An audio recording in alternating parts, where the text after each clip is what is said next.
Saudi আরবে বাংলাদেশ জাতীয়বাদী দল ইশারা চিতিন শাখা বিএনপির উদ্যোগে যৌথ সভা অনুষ্ঠিত।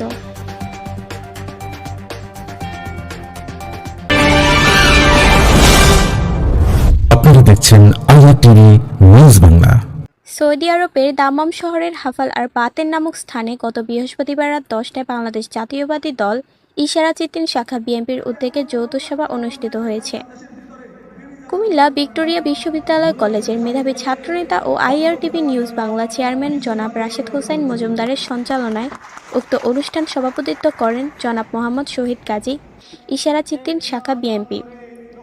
উক্ত অনুষ্ঠানে প্রধান অতিথি হিসেবে বক্তব্য রাখেন জনাব মনির হোসেন মুন্না, সভাপতি হাফার আল বাতেন বিএনপি। সভাপতিত্ব করেন জনাব মোহাম্মদ শহীদ গাজী, ইশারা চিতিন শাখা বিএনপি। এ সময় বিশেষ অতিথি হিসেবে উপস্থিত ছিলেন জনাব শেখ কামাল, জনাব জাফর আহমেদ, রহিম উল্লাহ, জনাব ইকরামুল হক, জনাব সাগর আহমেদ, বেল্লাল আহমেদ, জালাল আহমেদ, জামাল হোসেন, শাহাবুদ্দিন, সিদ্দিক সরকার প্রমুখ।